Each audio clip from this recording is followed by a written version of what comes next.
बिहार के गया में हम सेकुलर पार्टी के राष्ट्रीय प्रवक्ता नंदलाल मांझी हम पार्टी का दामन छोड़कर बोधिया विधानसभा क्षेत्र से निर्दलीय प्रत्याशी के रूप में अपना नामांकन पर्चा दाखिल किया। नंदलाल मांझी हम पार्टी के वरिष्ठ एवं सक्रिय नेता व पिलर के रूप में जाने जाते हैं। नामांकन के बाद नंदलाल मांझी ने बताया कि मैं मजबूरी में नामांकन कर रहा हूं, पार्टी में उपेक्षा के कारण नामांकन किया हूं। उन्होंने बताया कि 15 वर्षों से पार्टी में काम कर रहे हैं, लेकिन धन के प्रभाव में टिकट कार्यकर्ताओं को उपेक्षा कर धन वालों को टिकट दिया गया है। उन्होंने पार्टी पर आरोप लगाया कि दल में रहकर भी एनडीए के घटक दल के हरि मांझी को पार्टी के लोगों ने हराने का काम किया है। पार्टी में सक्रिय लोगों को आगे बढ़ने नहीं दिया जाता, पार्टी का कोई आदर्श नहीं रह गया है। उन्होंने तंज कसते हुए कहा कि पार्टी में मौजूदा काला नाग और गोरा नाग कार्यकर्ताओं को डसने का काम कर रही है। 70,000 आबादी के समाज के लोगों के विकास के लिए मैं चुनावी मैदान में उतर रहा हूँ। गया से मगधभूमि न्यूज के लिए मनोज कुमार की रिपोर्ट। रूप से हम कहना चाहते हैं कि मैंने बोधगया विधानसभा से निर्दलीय प्रत्याशी के रूप में अपना नामांकन कराया और नामांकन हम लोग मजबूरी में कराए। मुझे शौक नहीं था विधायक का चुनाव लड़ने का या विधानसभा में जाने का, लेकिन जब आप मुख्य धारा में जुड़ते हैं, अपने लोगों के लिए लड़ते हैं, उनको आवाज लेकर के चलते हैं, उनके समस्याओं के साथ जीते हैं, तो आपको हर हाल में कहीं न कहीं उनके लिए खड़ा होना पड़ता है, उनके लिए लड़ना पड़ता है। और आप लोगों ने देखा होगा कि इस जो 2025 का जो चुनाव चल रहा है, इस चुनाव में धन का प्रभाव, दल का प्रभाव, दलदलीय राजनीति, धूर्तता इस कदर हावी हो गया है कि हम लोग जैसे छोटे कार्यकर्ता कहीं न कहीं दबे जा रहे हैं, कुचले जा रहे हैं। हमारे लोगों के हमको कुचल कर, मसल कर हमारे मेहनत को पानी में मिला दिया जा रहा है। हम 15 साल पार्टी के लिए काम किए हैं, खून पसीना से ये किए हैं, और जब मौका आता है कि कहीं न कहीं लोगों को आगे बढ़ करके उसको मान सम्मान प्रतिष्ठा देने की बात होती है, तो कहीं न कहीं वैसे लोगों को आगे कर दिया जाता है जिनका किसी भी तरह का कोई क्षेत्र में प्रभाव नहीं है। धन के प्रभाव के बल पर उनको कहीं न कहीं टिकट दे दिया जाता है। तो इस तरह का बात अगर रहेगा तो कहीं न कहीं हम लोग जैसे छोटे कार्यकर्ता की मजबूरी बन जाती है कि उनके खिलाफ में हम चुनाव लड़े। और जब हम लोगों के बीच में बैठे, एक 200, 400, 500 आदमी के साथ हमारी मीटिंग हुई, हमारी टीम के साथ बैठक हुआ, सब ने तय किया कि भैया ये दो लोग कहीं न कहीं चेहरा बदल बदल कर आते हैं। कभी हरा रंग का कपड़ा पहन के आ जाते हैं, कभी नारंगी रंग का कपड़ा पहन के आ जाते हैं, और ये धूर्तता की पराकाष्ठा है, कभी दल बदल कर, और हम लोग मजबूरी में उसको वोट देते हैं। इसलिए भैया विकल्प के रूप में आप आइए, पूरी ताकत के साथ हम लोग मदद करने का काम करेंगे। और तो और हम लोग कहना चाहते हैं कि जो लोग स्थानीय पंचायत चुनाव में भी हमारे लोगों को हराने का काम करे, इससे बड़ा कोई नीच काम होगा क्या? जो लोग दल में रह करके एनडीए के घटक दल को ही, जो साथी सहयोगी हमारे गार्जियन हरि मांझी जी को हराने का प्रयास करे, हम कब तक चुप रहे? हमारी आबादी 60 से 70,000 है और हमारे लोगों का प्रतिनिधित्व नहीं, हमको आगे बढ़ने का मौका नहीं। हम कब तक चुप रहे? हम लड़ना चाहते हैं अपने लोगों के लिए, हम खड़ा होना चाहते हैं अपने लोगों के लिए, हम उनकी आवाज बनना चाहते हैं। हम उनकी जो मजबूरी है, उनके आंखों से आंसू जब देखते हैं तो लगता है कि हम लोग क्या जीवित रह के भी क्या फायदा है, जब हम उनके लिए कोई काम कर नहीं सके। तो मजबूरी में ही सही, पूरी ताकत के साथ हम बोधगया विधानसभा के लोगों के लिए लड़ना चाहते हैं, और लोगों से अपील करना चाहते हैं कि आप मजबूरी में वोट किसी को मत दीजिए। नल्ला जी, जैसे ही टिकट गई थी भाजपा की एनडीए की सीट, वो बोधगया जो सीट थी वो लोजपा के खाते में गई, और मांझी जी ने लगातार इसका विरोध किया था। क्या लगता है कि मांझी जी आपको सपोर्ट कर रहे हैं पीछे से?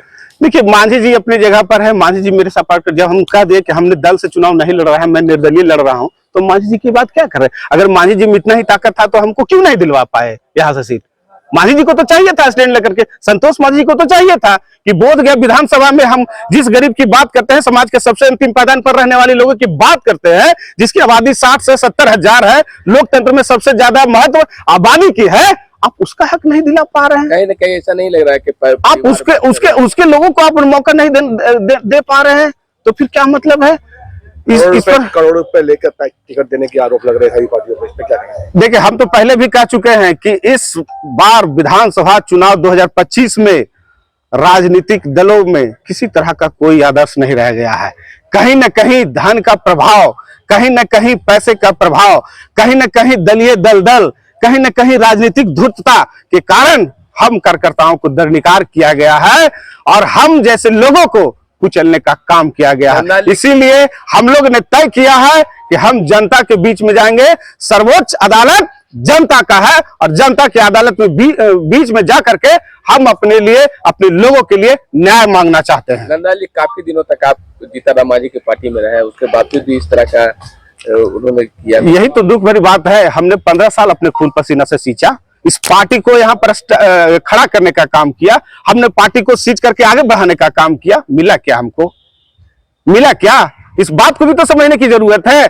अगर हम अपने लोगों के लिए खड़ा नहीं रह पाते हैं, अगर हम अपने लोगों के लिए आवाज नहीं बन पाते हैं, अगर हम उनकी समस्याओं को हल नहीं कर पाते, तो हमको फिर नेतृत्व करने का क्या फायदा? कहीं ऐसा नहीं लग रहा है कि परिवारवाद करते हैं? ये तो हम आपको जग जाहिर इसमें करने की बात क्या है? परिवार अपनी जगह पर है, लेकिन जहां बोधगया विधानसभा की बात है, हम अपनी बात कहना चाहते हैं। हमारे लोगों को मौका मिलना चाहिए। आखिर नहीं मिल रहा है तो क्यों नहीं मिल रहा है, इसका जवाब भी डॉक्टर संतोष मांझी जी को और जीतन राम मांझी जी को देना चाहिए। अभी आपने बोला है कौन दो राक्षस हैं? हमने पहले भी बोला है, बोधगया के वासी अगर आप चल जाइए। हमने सर्वप्रथम कल नॉमिनेशन कराया, तो नॉमिनेशन कराने के बाद बोधगया विधानसभा के सबसे अंतिम बूथ पतवास बसकटवा है, जो यहाँ से 70 किलोमीटर दूर है। 40 किलोमीटर 45 किलोमीटर आपका वहां से पड़ जाता है।